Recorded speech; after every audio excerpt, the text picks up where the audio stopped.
Hello, and welcome to Mathsat, Maths Chat. I told these three that they have faces fit for radio, and that they should stick to podcasting. But no, they decided to jump to video as well. So, if you're just listening to the audio, why? Haven't you anything better to do? And also, we're sorry for any visual bits that you lose. Moreover, these three know nothing about anything. So if they're wrong, please tell them in explicit detail in the comment box below. And with that disclaimer out of the way, on with the show. Hello, and welcome once again to Mathsat Maths Chat. Joining me now is the mathematical Ben Parker and the maniacal Liz. How are you doing, you guys? Hello, all right. Marvellous. Hello to all our listeners. I just realised all right doesn't really match maniacal. I should be something a bit more extreme. Oh, Thomas, right. what a wonderful time we live in. What a wonderful time we live in, okay? Teaching is about to start, and all it takes is a global pandemic to stop us having to see the students face to face. Well, the only thing is, it hasn't. We'll get onto that, Ben. Right. Like I say, it hasn't stopped anything, according to my university. But No. we'll get onto that. As the audience can see, but if you're listening to this, hello, how are our voices? Our sexy dulcet tones. But if you're looking at us, how are our sexy dulcet bodies? We have a fourth among us. How are you, Natasha? I'm good, thank you. How are you? Wonderful. And we do have to start off. I can't let this go. You have just submitted your thesis, haven't you? This is I have. wonderful, absolutely wonderful news. Thank you. And hopefully what we'll be talking about is some of the work from that. So we'll get onto that a little bit later. Okay, But here's what I want to know. Here's what I want to know. Did you submit it on the last day you could submit it? I didn't. I always planned to do that as like a thing, but I happened to be over in Germany for a month visiting my partner who lives there now, and they had free printing in Germany, and we weren't allowed in the building here. So I thought I either pay loads of money to get it printed here, or I just do it in Germany. Oh, yeah, that is amazing. Yeah, well done. What's next? What's next? Lots of public engagement things, and Brilliant. hopefully a bit more research. tell us a bit about the public engagement. What are you doing? So what I'm doing next is working with some primary schools, hopefully trying to get some kids to do a little bit of coding without computers. It's sort of an algorithm we use to solve differential equations. You're solving differential equations with how old? Year 5, so yeah, 10-year-olds. Are you making a human computer? Kind of, yeah, that's the plan. That's like probably the plot of a horror film. Well, I think we might come back to algorithms. I would say we're going to get back to Really analog might. computers. Yeah, so we'll put a pin in that. Do you know what I think the best thing about getting a PhD is, as a lady, is that you get to be doctor, so you don't have to start messing around with all your Miss and Ms and Mrs. This is where you're wrong. Some filling boxes now have Doctor Male, Doctor. Unfortunately, they've started to separate those out. Really? Wow. But it's just that as a lady, I have 3 choices: Miss, Ms, or Mrs, and I don't like any of them. And I've stuck with Miss because why not? But I always thought that Doctor would just. I mean, you also have there's normally Reverend in there, and isn't it like Captain? I know, but I'd have to become a vicar, and I think probably I am morally questionable when it comes to becoming vicar. I mean, I'm not sure they'd have me. There is a theatre group that I'm registered on the database, and whenever I go and collect tickets from there, they say, "Oh yes, I've got tickets with you," and they say, "Oh yes, here you go. It's for Dame Ben Parker." I'm registered as Dame on the database. That's beautiful, but that fits so well. I still get the tickets, but anyway. Oh well, Natasha, that's fantastic news. No, it is. Well Thank done, you. Natasha. Huge. I mean, Thank it's you. a huge achievement. You know, I mean, no doubt you'll pass with flying colours. But like I say, yes, we'll get to the anything right. Before we go to the news zone, how's people's lives going? Anything mathematical happened to you? Well, we're starting up in teaching again. So most of my life now consists of sort of recording videos and putting things in a way that the students can access it, and making sure that your lectures have captions on is one of the most difficult things. Because this is something that's been going around Twitter now. Everyone's starting, as you say, to record their lectures and put captions on them. and everyone's just posting how bad the automated captioning software is. So that's what I'm enjoying. Right. People, there was one I saw. I don't know what the actual words are. You'll have to try and guess. It was something like, "I'm now going to do the moist wrap." What maths was that person talking about? I don't think they even knew, but they're going to do the moist wrap. Anyway, YouTube, which we're broadcasting on now, has some very good transcription software, and you'll find the subtitles, closed caption bar, right next to the subscribe button, which lots of you... Honestly true. Is there subtitles on YouTube? Yeah. They automatically do them. Yeah, automatically. If I watch like random videos, can I get subtitles? Let's see. Yes, of course it is. Yes, let's see how good it is. Let's say the blancmange walked into the reverend's office. Around the rugged rock, the ragged rascal ran. And then go check the captions. This is YouTube gold, isn't it? I was trying to think of a tongue twister, and I can only think of dirty ones. It's terrible. Go for it, Liz. It'll boost our viewership. He's not the pheasant plucker. He's the pheasant plucker's son, and he'll go on plucking pheasants till the pheasant plucking's done. Very nice. Now, shall we go to the news zone? Yay! News. Sorry, I just felt like I'm carrying the can for enthusiasm here, everyone. Yay! Thank you. News. Yeah.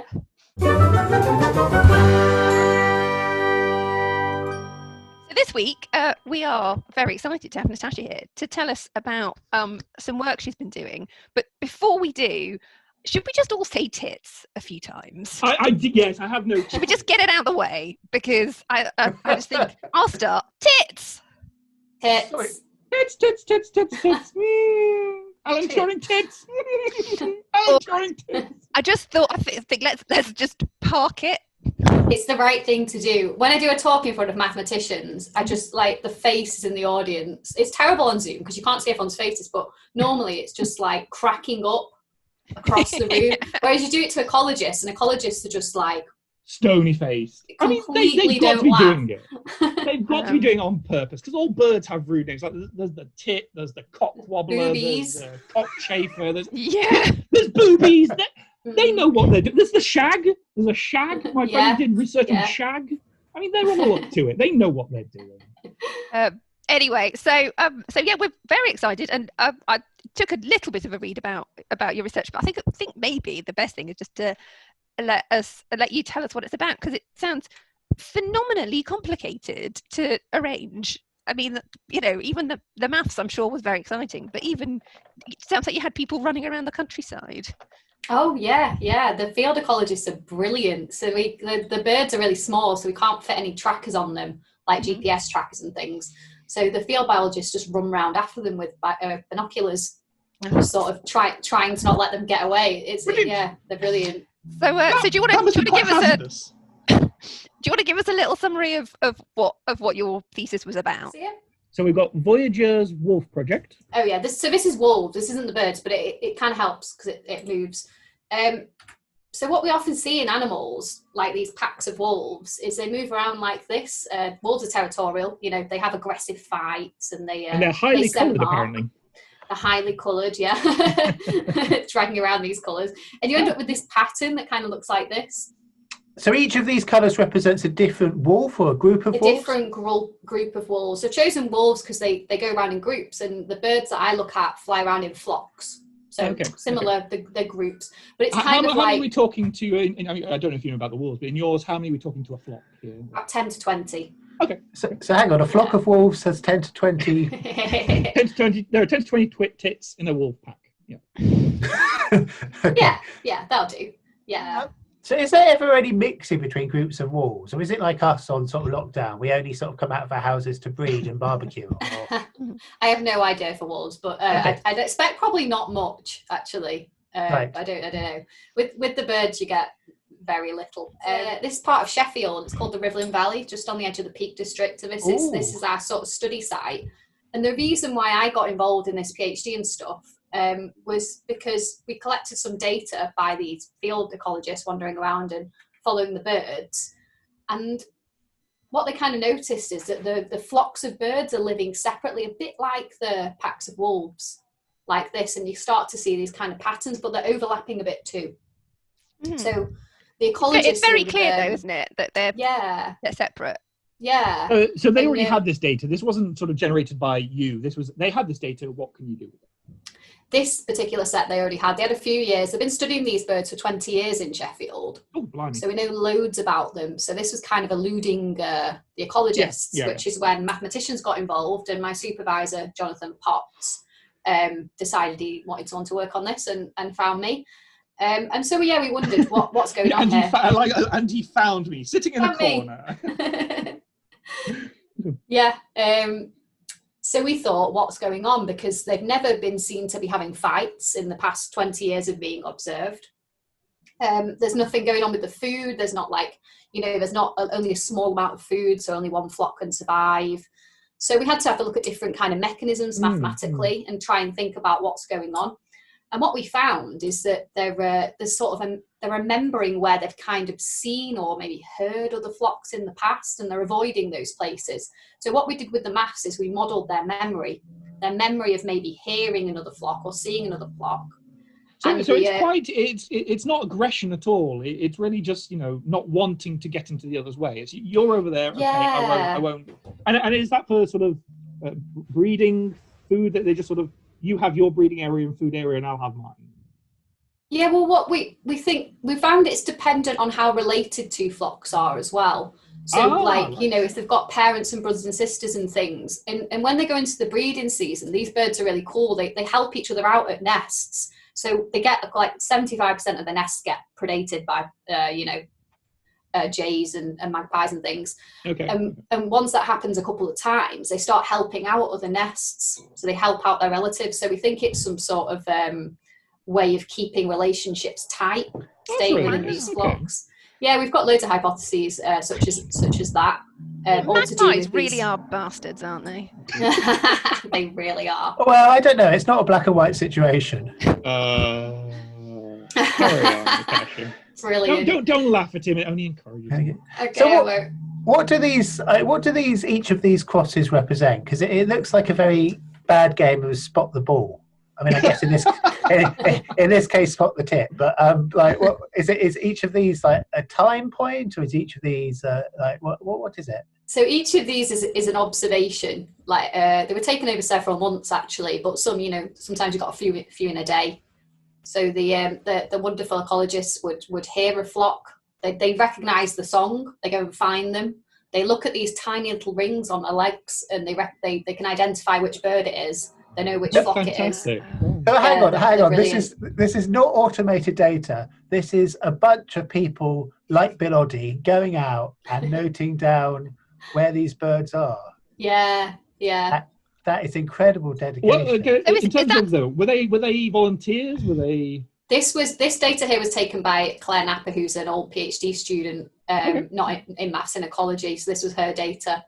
Yeah. Fantastic! Wow. Yeah. Someone's fantastic. PhD was legging it around the countryside in Sheffield. Yeah. I mean, that's so cool. It is. I would have loved to do just pair of wellies, clipboard, run around.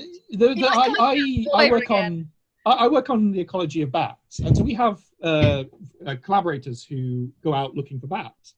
And one thing that they have to do, because they're very interested in bat carcasses, they want to know how they died. So part of the PhD for these students is to train up a dog to sniff for these carcasses. So half your PhD is training a dog. I think that's amazing. Cool. Okay, I will do that PhD for the doctor. You'll train dogs for the doctor. Yeah.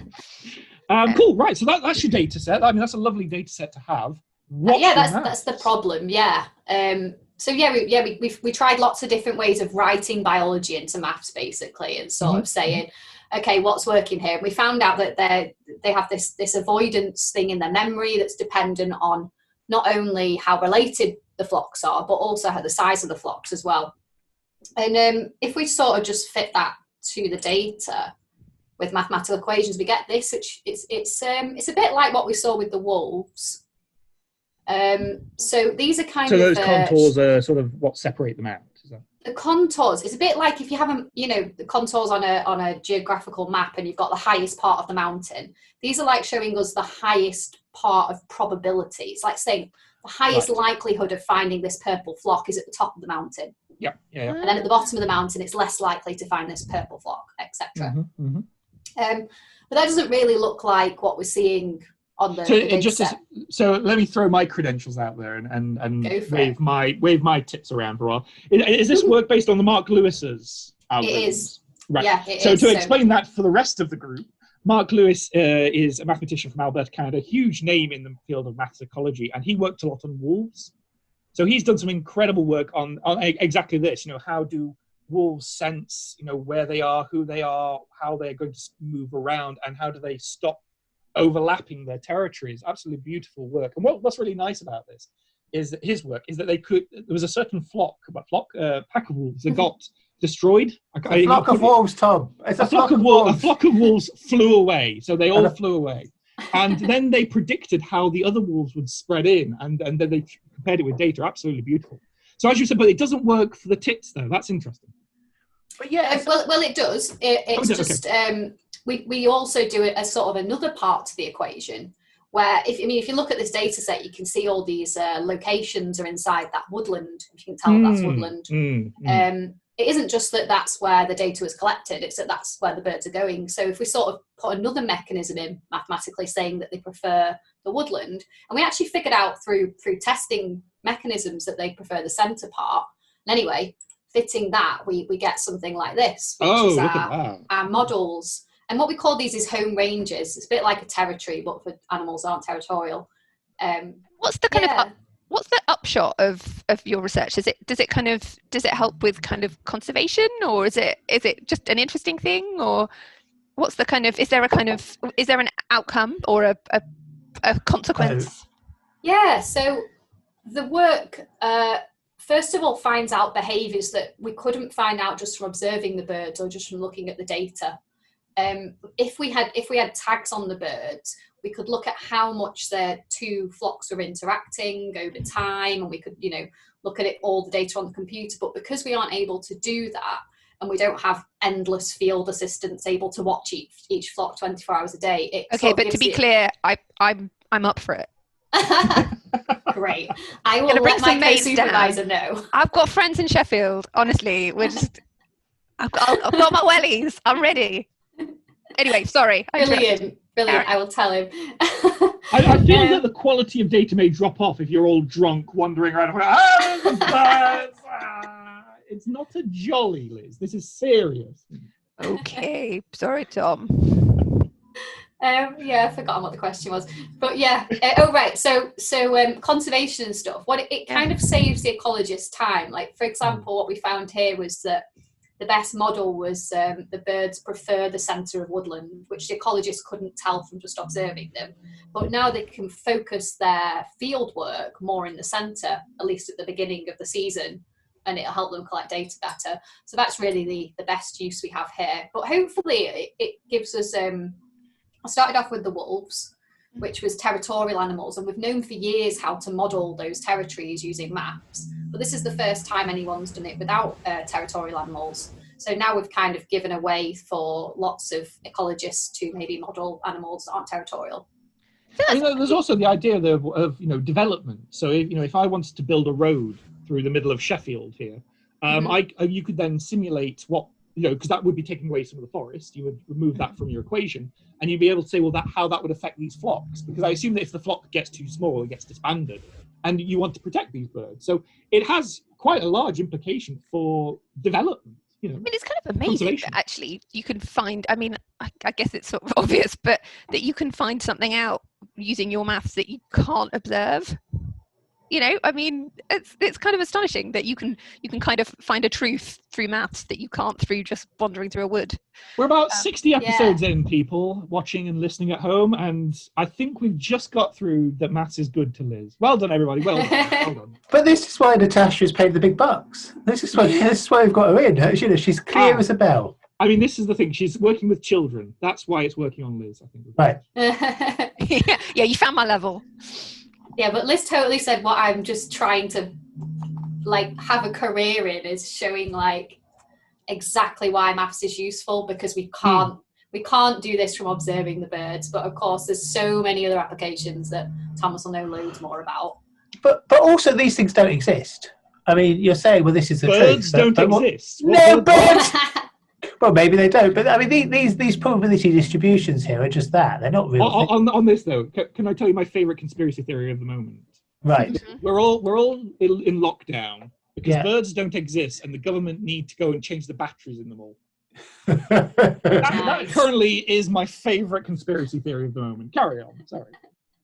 But yeah, so I mean, so you were sort of saying, well, this reveals some truth about the world, but does it? I mean, it just tells you how to model the world, and it doesn't really matter which of those is true. But birds don't say, whoa, well, I wonder where I'm going to be today. That's what I'm saying is that we can only say consistency, but the fact that it works so well is that you can then start to interpret and say, if the birds are like this, what does that mean? Yes. So it's a stepping stone, but it can go further. Yeah, and one thing about mathematical models is we try and find like the most simple model. We started with the interactions, that wasn't good enough. We added in the woodland, and that makes a pretty good model. But of course, that's not the only two reasons that's making a bird move from place to place. There's loads of others. It's about finding which of these. What it is. It's the magpies, but we don't know where the magpies are. So yeah, it's just finding the most important ones. Most important mechanisms. I mean, this does offer a suggestion for the next, as we were saying to Ben, the next level of research. Why are these tits hiding in the middle of the forest? Do the magpies like to go on the outside? Mm-hmm. Yeah, that's a new hypothesis. Exactly. That's a hypothesis that Natasha's work has generated. So that gets the new PhD. If you'd like to work with me, email me at woolleyt1@cardiff.ac.uk. Don't have any fun. Sorry. Hang on. Oh, Tits, I'm sorry. I couldn't hear you. I couldn't hear you over the plug. Oh, dear. Liz was saying she wanted a doctorate like this. Go find some magpies in Sheffield, Liz. All right. No, well, I don't like them. So normally at some point during, we tend to have some buzzwords, and probably people playing a lot at home will miss that we haven't had Lorraine mentioned in this podcast yet. Who's that, Ben? It's fictional, but I hope she's well, by the way. But also at some point we tend to bring up Alan Turing, and I understand. No, put him away! No! Why do you always have to bring out the puppets? Did someone say my name? Oh. Hello, Ben. Love to see you. Hello, Liz. Love your work. As always, love your work, Liz. Hello, Ben. How are you? Touch me, Ben. Touch me. Touch me, Ben. Is your Alan Turing offensively camp? I know. I give him a different voice every week. I see. Fine. This week he's camp Alan Turing. Who knows what he'll be next week? Touch me. Touch me. What has Alan Turing got to do with your work, Natasha? Okay. So the equations used to understand the birds are similar to those developed by mathematician and Bletchley Park codebreaker Alan Turing to describe how animals get their stripes. So have you been misquoted, or was Alan Turing integral to your work? So the way we used I'll explain the equations first. We used advection diffusion equations, and Natasha. And Alan over there, who I can see now. Use reaction diffusion equations. Advection diffusion, isn't that your aftershave, Liz? That's a damn good name for an aftershave, actually. I like it. Sorry, but it's sensible mouse. I smell like advection diffusion. You from Lex, advection diffusion. The smell of mathematician. Sorry. No, it's fine. But what Alan did in his paper is he showed a way to figure out which parameters in the model, so which kind of numbers in his reaction diffusion models would produce patterns. Okay, so it's a series of mathematical sort of rules to say, okay, patterns are going to form, such as the leopard and the tiger and whatever. So we did the same thing. We used Alan Turing's theory to decide when these patterns would form, or whether or not no patterns would form. So we used his theory on advection diffusion equations, whereas in his paper he used reaction diffusion. She's very good, isn't she? She is very good. What's the difference between reaction and advection? Oh, so if we think about two chemicals reacting. Liz, this is diffusion, and this is advection. Okay. So you see the difference, Liz? Diffusion, advection. It's I think she asked reaction and advection, Oh, actually. reaction. Touch me, Liz. We have a reaction. Yeah, touch me, touch me. Yeah. Wait. Why don't we let somebody sensible explain rather than a finger I'm poking? not a Turing, damn it! You're Natasha, please explain. So a good way to explain it is to say reaction diffusion equations tend to be modelling two quantities that interact with each other, like two chemicals reacting. Mm-hmm. Advection diffusion tends to model quantities that are moving in response to, say, the environment or something else. So with the birds, the quantities were probabilities, and they were moving in response to where the woodland was, and also their memory of where other birds were. Whereas Turing's reaction diffusion chemicals were moving in reacting in response to each other. Okay. So advection's more like movement in a way. Yeah. Okay, that makes I sense. think Alan was right. Alan, diffusion. Advection. What more do you need? Right. You're all mathematicians, and Tom, you're a mathematical biologist, and you do things about cells moving and stuff, right? I do. And that's probably what you'll do forever. And I Ben, hope you're a statistician, and you'll do stat stuff forever. And Natasha, you're just going to be Why are you explaining working our with- CV? What? working with tits for the rest of your life. And but people like Alan Turing and Einstein and stuff, and I know they're right. like ultra geniuses, Right. but even kind of Polymaths. What you're Yeah, saying like- is, why are we not polymaths? well, do you get them anymore? Is it do you get people who just sort of do a bit of this, a bit of that? Everyone keeps saying, because we're all locked down, during the plague, Isaac Newton invented calculus in the 2 years of the plague. Why has no one invented the new calculus, basically? And so who knows? Coming out of this, there may be some genius out there applying themselves and not talking twaddle on the internet. But for every Isaac Newton, there has to be a Ben Park. Low blow, gosh. But I mean, I think it's a serious question because, up until I don't know, turn of the 20th century or even World War II, maths was done as a sort of recreational thing in some ways. That you had this, and I'm going to be sexist. It's mostly gentlemen mathematicians. There were a few good exceptions, but it was you had to be rich. You had to just do it in your spare time. I mean, look at Einstein. Einstein was a genius, but he didn't have a job in mathematics. Worked as a clerk in the patent office, wasn't he? Yeah, exactly, the patent office. But I mean, also a part of that is that the subjects were less well defined previously. A doctorate used to be, you did a bit of theology, you did a bit of geometry, you did a bit of this, a bit of that, a bit of politics, and it was much more encompassing. So in some ways, you were taught how to be a polymath, whereas now we're much more segmented in our divisions. Yes, and I'm not sure. I mean, in some ways that's a good thing because you can be more focused, but you have to spend a lot more time,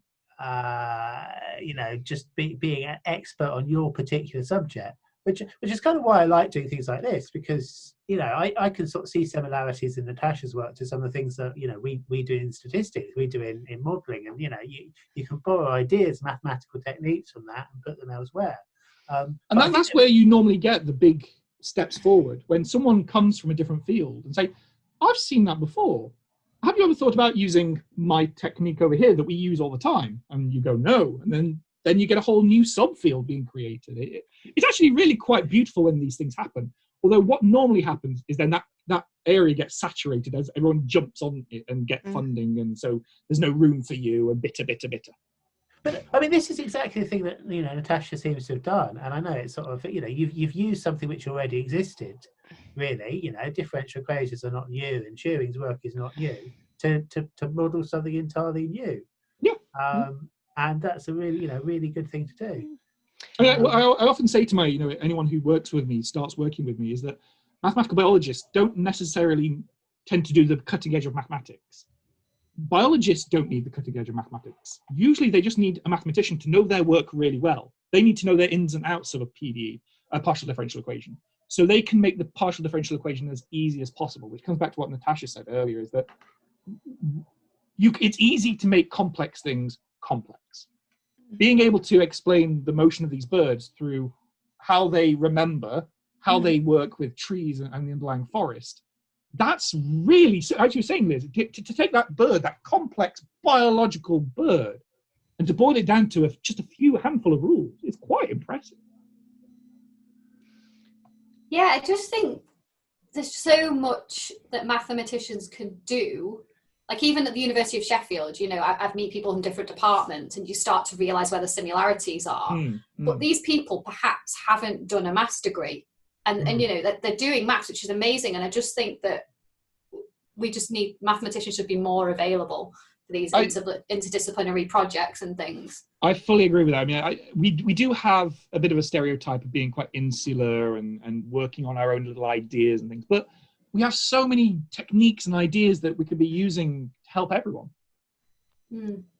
So go talk to your resident mathematician people. I've got a whole ton that you guys could do. We're not doing your ironing, Liz. We're not doing your hoovering. We're not doing your ironing. Not those kind of problems. Okay. Although, you know, there might be a mathematical solution to clothes being creased. Maybe. I mean, no doubt there is. But anyway, going back to the sexist point Ben was making, the idea that maths was generally done as leisure, so you had to be rich and therefore generally male, is not always true. Did you see that segue? The great segue. That was a good segue. It's a special day coming up, isn't it? Yeah, it is a special day. So who wants to lead in with that? It's bath time for Thomas. It's a special day. The first Tuesday in September. No. Shall I? So the second, I learned yesterday, the second Tuesday of every October is apparently Ada Lovelace Day. Oh, no. Is there a reason why it's the second? Is that her birthday? I've got no idea. No, okay. I don't know. It might have been when she died. Oh, right. But I always like to throw this out to the audience. Oh, audience, if you're watching, put in the below. Why 13th of October, the second Tuesday? Why? And that's around when this video might be released. Maybe. Around. So we thought we would have a little chat about Ada Lovelace, who turns out was bonkers. And I did it. An incredible life. An amazing life.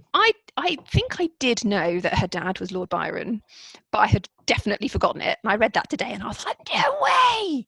Her dad was fully Lord Byron.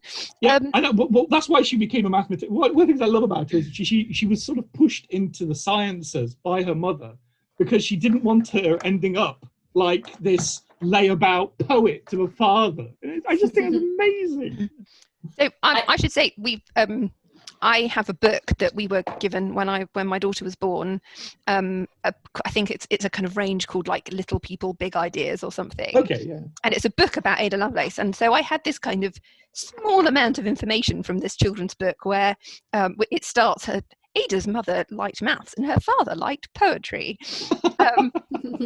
And so I knew a very little bit about her, that she was a female mathematician, which was very unusual for her time, and she worked with Charles Babbage on the development of computers, calculators. I mean, you're doing really well. I mean, you keep going. And she's kind of widely credited with having written the first computer program. Certainly, that was what she was doing with Babbage. I mean, if you look at the Wikipedia page of the people she interacted with and her tutors, it's a who's who of the mathematicians of the time. Babbage, De Morgan, Somerville, Mary Somerville. Absolutely, if you had teachers like that, absolutely magnificent to do. So there's no doubt she could have been incredible, but she died far too early, wasn't it? It was like 36, I think. Was she? Yeah, it was in her 30s. It was incredible. And this was her work with De Morgan. So De Morgan was a big mathematician who did complex analysis. We don't need to go into any of that. But, big mathematician for his time. And he was one of her tutors. And what's brilliant about that, the Bodleian Library in Oxford have a load of their correspondences, so they sent letters to each other. And this actually has both their handwritings on. So they would work together on things. And, I've just shown up a picture now. Ben, Natasha, do you know what this is? I think any mathematician would know immediately what they're looking at here. Has your daughter been practicing her drawing again? No. This is Ada Lovelace and De Morgan. I think I know. What would you say then? Is it something to do with a plan for the difference engine? No. This is the Bridges of Königsberg. Oh, it's the Bridges of Königsberg. Oh, okay, yeah. So you didn't know what it was. Okay. Any mathematician, apart from Ben and Natasha, would know that this is the... I see it now, yes. The British, in fact, we'll use this in the puzzle zone later, but there was a problem around the time, a wonderful problem that's still used today to teach network theory, was can you draw this shape without taking your pen off the paper? Do you know what I did today, Tom, by the way? Did you go to Königsberg? I went to a conference on network theory. Ah! So why did you not spot this, Ben? It's been a long day. So this is what Königsberg was set up like. You had the story goes that in Königsberg, which was in the 17th century of Prussia, I think, 17th or 18th, I can't remember. On a Sunday morning, they didn't have Xbox or TV to play with. They would walk around the city. And the big game of the time is Königsberg was a city on a river like this, and you had 2 banks and then 2 islands in the river. And there were multiple bridges, these 7 bridges connecting all the islands and all the land. And we'll use this again in the puzzle zone. Could you walk around Königsberg using every bridge once and only once? And that was, the people would walk around on Sunday trying all these different maneuvers, and they couldn't seem to do it. And it took a mathematician called Leonhard Euler to prove why it couldn't be done. And like I say, we still use this now. And when I see one of my friends, the inimitable Josh Bull, as we all know, he did a project with the Bodleian. And he showed me, this is from the Clay Institute archive, but he had a photo of this. He'd taken it on his mobile phone. And he was showing me, is that you can immediately see that she was doing the same work that I would do. And it's so beautiful to have that connection spanning centuries. So what has this got to do with Lovelace then? I missed that point. Ada, this was Ada's work. Ada and Ada and De Morgan were doing. Oh, so this was just her sort of learning the theories of. This wasn't her. Because this had already been done at the time. Oh yeah, but this is her being taught, and I think this is actually one of the sort of side issues. I think De Morgan, because there's all these papers which tell you all the things that they were doing at the time. I think this is sort of a side recreation of, oh, did you know this? I've heard this, Because I've kept all my university notes. So do you want to buy some now? Because if I'm ever famous, then this is it. But like I say, you can see the word there, no return. Can you go over the bridge with no returns? And I don't know what they were quite doing, but they've got 5 = 4 down here. I don't know quite what that's. But you've also got here, and it seems to be they're doing Vedich multiplication. I don't know if you've ever seen that, where you can do multiplication with lines. Oh yeah, you're an ex-teacher, right? Ex-math teacher. Yeah. So that's the sort of thing that. It's a good filler lesson when you don't have anything to do. It's exactly that, isn't it? Bit of a starter. If you ever want to fill a lesson, do the Bridges of Königsberg, and I just think that's wonderful. Even up in this top corner, they're saying, can you draw this shape without taking your pen off the paper? And you can see people have tried below. So probably De Morgan would have done it at the top, and she would have tried below. Copying him, trying. That's wonderful. We don't see people learning maths enough like this. I'm gushing over it because I really like it. Speaking of people learning maths, I think you mentioned earlier that you're doing a bit of related outreach work in primary schools, Natasha. Mm-hmm. So what's that about? I don't think we did it on the camera, so please tell us, because it sounds so interesting. It's brilliant. So when we look at how patterns might form, for example, in these choring systems, where we look at how leopards get their spots, for example, we sort of start off with a rectangle of some mess of pattern colours, and eventually a structure forms, and we end up with maybe a spotted pattern. So as that happens through time, you can sort of snapshot parts of time. So you've got snapshots of different patterns, and we're trying to get different primary schools to each do a snapshot of time. Oh, that's amazing. So let me just share my screen once again, because I do love a good Turing pattern. So here is my website where I have a Turing pattern, lovely working away there. Let me refresh this so you can. Tom. There we go. Tom. Perfect. Have I got any Turing patterns on me? Your digit formation of your fingers may be the question is, how do your fingers? These ones. Those ones. They're right there. Your fingers. Lovely fingers. Touch me. Also the hairs, how your hair is growing. Your hair, yes. Certainly if you're a mouse, anyway. Yes. Natasha, I'm not a mouse. It was a good guess. So yeah, you get so you get children. biology a lot because it's the simplest idea really. It creates patterns through simple rules, and that's what we're all about. Biology can be as complex as it like with complex rules, but what's the simplest we can get away with? And that's what we try. And that's why Turing patterns are used so much, because they're so, I love them, just looking at them, watching them evolve and appear like that, I think. But no, sorry, Natasha, we've gone off. Tell us, how are you using these What are you doing with your primary schools? Oh, yeah. So they're not quite forming the whole thing, because that would be madness. As if we sort of like draw a grid over this square, we can see on screen, really tiny cells of a grid. Each pair of children, kids are sort of doing a few calculations around that, which will be the same calculations a computer would be doing to produce this pattern. Now they're using integer numbers as well. Nice. Okay. So that have nice divisions and things. So it's not, quite the same numbers a computer would be using, but it's the same algorithm that the computer's doing.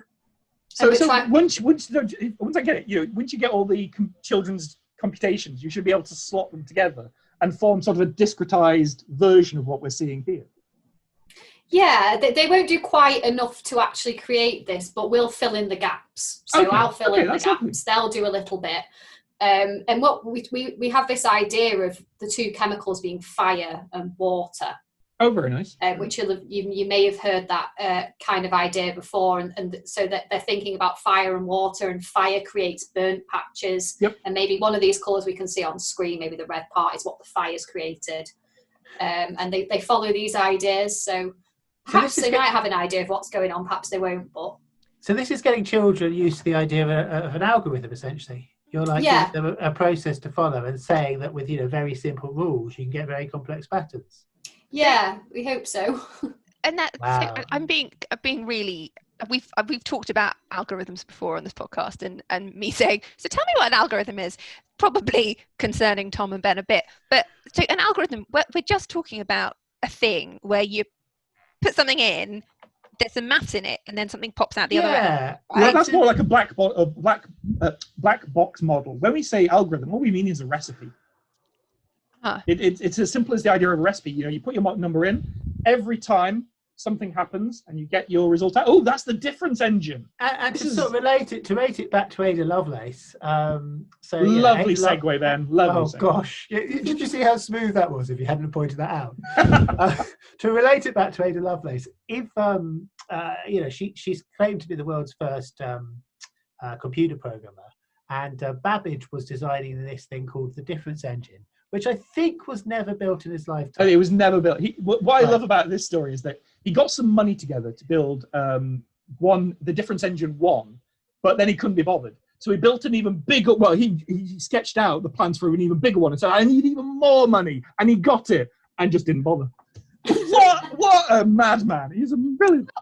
Apparently, I read today that he and Ada Lovelace fell out because she was going to write a paper, and he wanted the introduction to the paper to he wanted to write this kind of introduction that said the government isn't giving me enough money. And she said, no, that would be weird. And apparently things were cool between them for years after that. Oh, really? I didn't know that. I'm amazed that he got the money and then didn't bloody do it. I know. I think they like partying, didn't they, those two? I think they did, but I would have, oh God, could you imagine going to a party with Lovelace and Byron and Babbage complaining about his funding? But look, I mean, so they came up with this thing, and I've read some of the original work just briefly. I don't know anything much about it, but this was kind of designed to solve what we probably call now differential equations, which I imagine is related to what Natasha is doing. Predicting the motion of these birds, and a differential equation is an equation which defines motion, really. So this was quite useful in the middle of the last century because you wanted to track the sun or track how ships were moving. Well, they used it to similar things like this. One called the Kelvin engine, which did get made, and they used it to track tides because that was very useful for England being an island, Great Britain being an island. So we're a very naval country. You want to make sure you know what you're saying. It's a naval thing. And how this worked is it's a bit like a sewing loom. You'd put some punch cards in somewhere, and you'd literally turn the handle, and after a while, some numbers would come up. I think on this. Was it punch card based? It was. They talk about punch cards as in a loom. So if you were I don't know if you've seen a knitting machine, Liz, but you essentially would put in a punch card. I had a knitting machine. Did you? Yeah, when I was. You were following an algorithm. That's how you like. And that's an algorithm. It's a series of simple rules, and you tell the knitting machine what to do, and it comes up with a jumper. And that's literally an algorithm. Your algorithm produced a jumper. This algorithm would produce the solution. I don't think we produced a jumper with it. Oh, it was a toy. Yeah, did you produce a little bit of a scarf? We did do some knitting. Yeah, we did some. Actually, I think it was given to my sister. Actually, I think I've just uncovered something quite painful where my sister had a knitting machine and I wanted it. Right. Next week we want a live demo.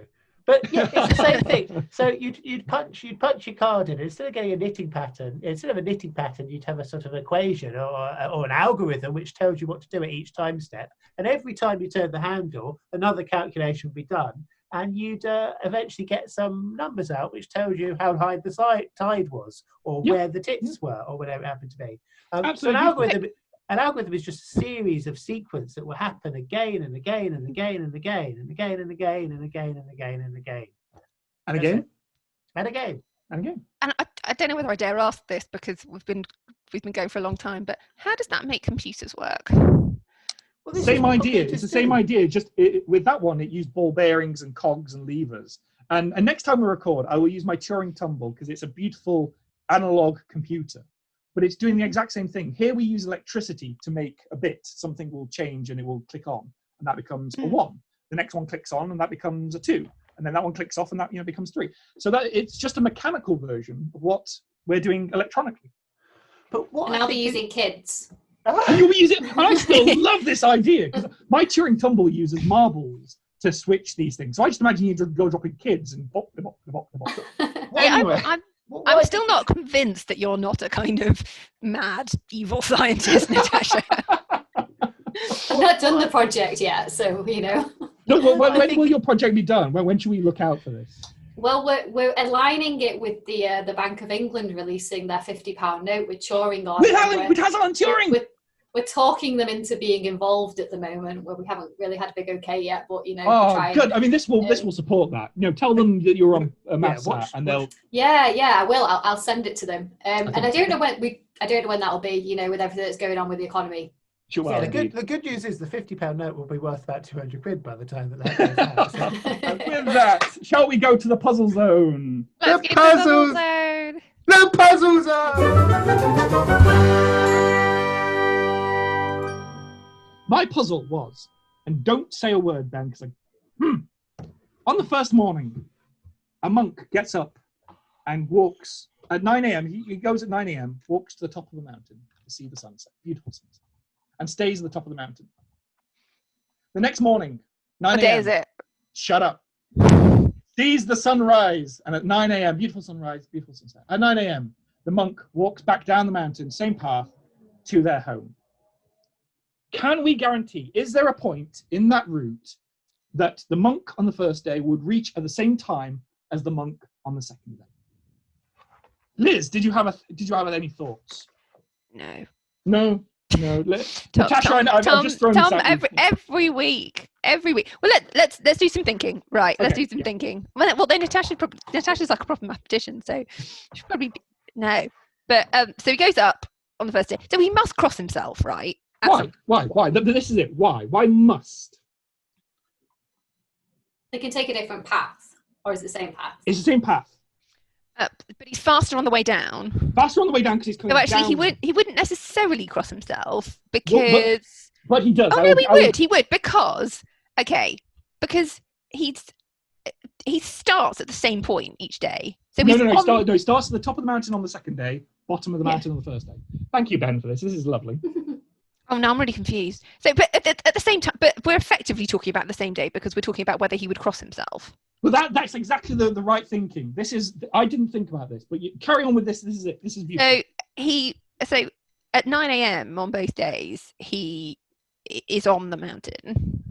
He starts, so on 9 a.m. on the first day, bottom. Yeah. 9 a.m. on the second day, top. Yeah. But let's ignore the first and second day. Let's just say it's the same day. Yeah. We have So two monks. So he's so they definitely cross each other because they're on the mountain at the same time. At some point, they will meet each other. Yes. Yes, and that's it. So you can always guarantee, but to know exactly when, you'd have to put all the variables in. He's going at velocity v1 on the morning, on the blah, blah, blah. Don't care. All we asked is, can we guarantee that they will meet? There is a point, and yes, we can, by exactly as you said. Beautiful, beautiful logic there, Liz. Thank you. If we put them on the same day and set them going at 9 a.m., who knows where it will be, but we can guarantee that he would meet himself, his clone, if you like, at some point, because they're using the same path. The puzzle for this week, Liz, for you to think about next time. Okay, but you have to remind me. I tell you every time, Tom. You can't remind me to think about it. So here is the basic sketch of Conchburg. We have A, B, C, D, 3 pieces of land. You can start anywhere you like. You can finish anywhere you like. I start on a bridge. No, you have to start on A, B, C, or D. You have to start on the piece of land. Can you traverse the entire path of bridges once and only once? That is your task. And as I say, this was done in the 17th, 18th century, and people were playing around with this a long time ago, and they solved it. So, Liz, you've got to beat some 17th, 18th century mathematics. Have I got to say, because it seems to me quite obvious that you can't. But, well, why can't you? But this is the thing. Do I need to be able to say why I can't? You have to be able to say why you can't. So let me annotate this. Can I? Ooh, this is going to be interesting. So let's say if we start on A. I'm going to start on A, Liz. Where would you like me to go as a first? I'd like you to go into the middle of B. Into B, right? Okay. So we've used that path. Then across to C. Across to C. Then back to A. Back to A. Across to. I mean, we've got to C. We've got to C. Yeah. Okay. Yeah. And then I'd like you to go. We've got to go to D. Yeah. And then we're stuck. You see. Well, we can either go to B or C. I mean, as you say, well, we go to C. We can't go to B. We go to B. We can't go to C. Does either of them have a pub? C does have many a pub, so you're fine. Okay. But can you prove that you can't start anywhere and finish anywhere, that you can do it? Because that was one path. That doesn't prove anything. That proves that path doesn't work. But can you prove it completely? So there's your task for next time. And with that, let's wrap this up. Let's so this is the thing we do, Natasha. We choose random scoring schemes and a random point upon that scheme. Let's mark Natasha's thesis. Thanks. I can give this to my examiners, so that'd be good. So I will choose a scale of Ada Lovelace to Turing, and I will give her a Babbage. I think some good work. She may not do anything with the money we give her. A long time since I've had a Babbage, Tom. But I'd like to see what she can achieve with the money we give her, which is nothing because all the guests are free. Anyway, Babbage is nothing. I'm ranking on a scale of 0 to the great tit, and I'm going to have a cold tit. A nice, that's not a very good one. Yeah, not a warm tit. You're going cold. Okay. Cold tit. Cold. Oh, right. I did cold. Right. Sorry. And Liz, what? So I'm ranking Natasha's thesis. Am I? Yes. So I'm going to rank it on a score of 0 to 1 because of binary. Oh, very nice. Very nice. And I'm going to give it a 1 because it's super interesting and I've massively enjoyed hearing about it. I can't wait till I can't wait to see what you do next. I mean, I'm going to hand Liz's score to the examiners. The 1. Okay. Well, I mean, it depends what they're scoring out of. I think you better give it some context. 100%. 100%. Yeah. But do you have a date for your Viva yet? Not yet. I'm awaiting one. Okay. So probably November, I think. Thank you. Please, we will feed back to the audience because they're all waiting there. Did she pass? Of course she will have passed. She's done some amazing work. And with that, I have been Thomas Woolley. I am still Ben Parker. I have been Liz. And I'm Natasha. Thank you very much for joining us. We have been Maths at Winning at Maths, Losing at Life. Good night. This podcast is a Random Walks production performed by Thomas Woolley, Ben Parker and the enigmatic Liz. Intro and outro music was Clonky Donkey by Nikolai Heidlas, and the incidental stings were Cartoon Bank Heist from YouTube Audio Library.